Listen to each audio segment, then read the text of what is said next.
Here's something our politicians don't want you to know. Most British people are being quietly set up to fail in retirement. Not through bad luck, not through laziness, through deliberate misinformation. Now, I've spent the last 25 years investing and I've watched smart, hard-working people reach their 50s and 60s completely blindsided. Not because they didn't try, but because they were given the wrong rules from the start. They were never taught about how money actually works. The fact is, no one is coming to save you or me, and it's pointless blaming external factors like the government. We have to look after ourselves.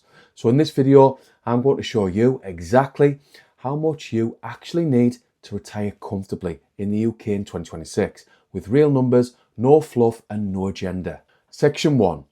Why most Brits will struggle in retirement.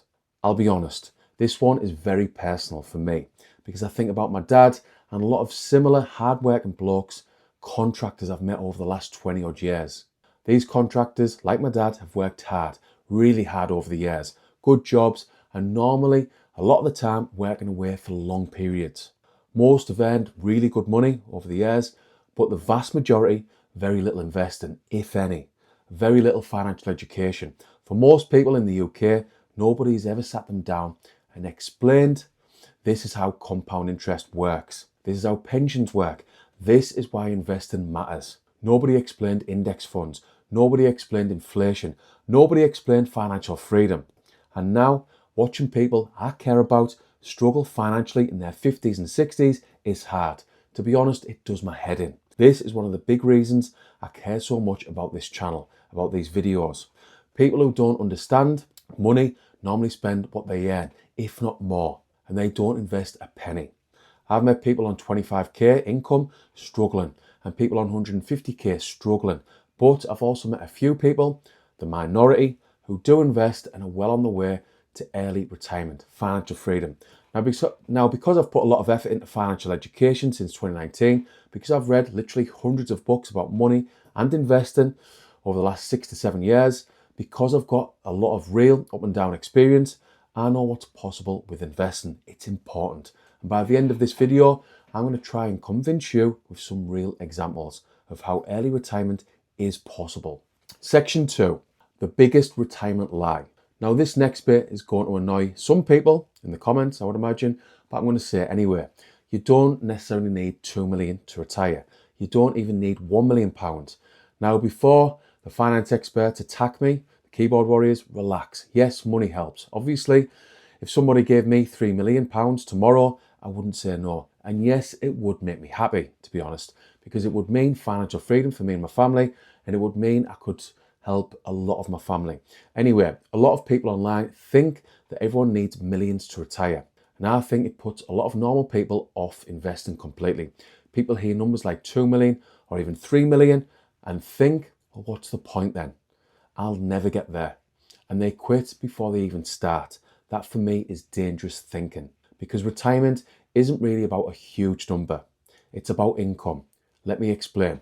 If you're retired with 500,000, but your lifestyle costs just 20,000 a year, that might actually be enough for retirement. But somebody else could have £1 million and still struggle because their lifestyle costs like £70,000 per year. This is why I always say to members of my school community, link can be found below, investing is personal.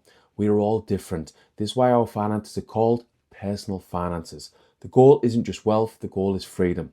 Freedom from money stress, freedom from worrying every single month, freedom from working because you have to. And honestly, for many normal people in the UK, that number is smaller than you might think. Before I get to how much you'll probably need to retire early, I'm going to say, as always, that this isn't financial advice, but I do genuinely care. Section 3, how much do you actually need? Right, let's get into some real actual numbers. And before anybody says this isn't realistic, please understand this depends massively on lifestyle. Again, it's personal, and there's a huge difference between retiring comfortably and retiring like you're permanently on holiday in Dubai. Let's keep it simple.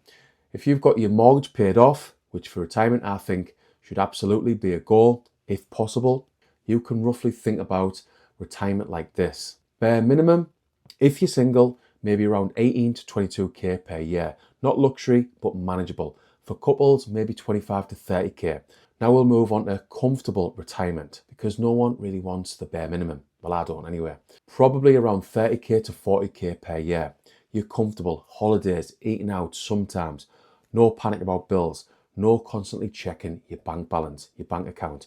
And then there's financial freedom. For some people, this is 50k plus, and it depends massively on lifestyle. Again, this depends on where you get your info from. According to the retirement living standards, it's 22,500 for minimum, 45,400 for moderate, and 62,700 for comfortable. This, by the way, is for couples. For me, my financial freedom number for our family is 70k per year. It's high at this moment in time because we have 2 teenage daughters and we want to help them as much as possible with things like driving and university over the next few years. Most people get retirement completely wrong from my experience. They imagine retirement as I need to replace my full income. It's more likely you just need to replace your expenses, and that's a big difference. Let me know in the comments, do you know what you need in retirement? Like, would it be the bare minimum, as I've explained, or are you going for full financial freedom? Section 4, the 4% rule, keeping it simple as always. Now, as always, I don't want to overcomplicate things. I'm very much team keep investing simple, because from experience, complicated investing loses people and simple investing usually wins. Anyway, there's something called the 4% rule. Basically, the idea is if you had £1 million invested, you could potentially withdraw around 4% a year. That's roughly 40,000 in income without completely destroying the portfolio, without even touching it. It might be that you don't even have to touch the £1 million and you can just live off the interest earned. For me, that's the ideal scenario. Yes, markets move. Inflation matters a lot. Nothing is guaranteed. And as I said earlier, this isn't financial advice, but it gives us a rough framework. So let's simplify it. 250k invested equals around 10k income. 500k invested, 20k in income. 750k invested, around 30k income. 1 million invested, around 40k income. What a mouthful. Maybe you just need 500k and a paid off house, or 700k. Still hard, yes, but very possible if you have the discipline and patience to invest long term. Before I tell you what I would do if my goal was early retirement, I'm going to tell you about probably one of the biggest investment mistakes most people make. Section 5, the biggest retirement mistake. This one is something I've done before 2019, before I took financial education seriously. That huge mistake is this: it's waiting to earn more, waiting until the economy improves, waiting until interest rates drop, waiting until you understand investing, waiting until life calms down. But life never calms down. There's always something. Inflation, politics, wars, bad headlines, the stock market crashing. Something is always happening around the world. The people who win start anywhere. Not perfectly, not with huge amounts, just consistently boring investing, month after month, year after year. And yes, boring investing is boring. And most people couldn't give a toss about long-term boring investing. But most people have a herd. And if you want to be successful in pretty much anything, you go against the herd. The fact is, too many people are chasing quick, easy money. My dad has spent years around horses and betting in general. Loads of good people do. But I've watched too many people I care about chasing shortcuts while ignoring the boring thing that actually works, long-term investing.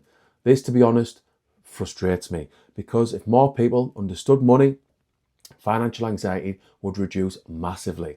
Section 6, what I would do.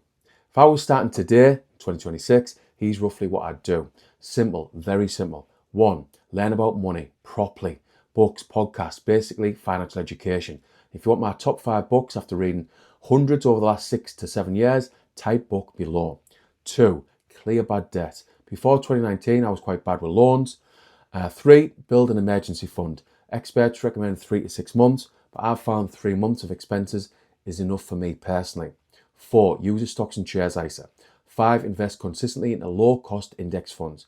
It's not rocket science, it's simple. Global funds, S&P 500 or similar. Boring investing. 6, try your best to increase your income. This is important because income matters massively. The more you earn, the more freedom you create, the more you can invest.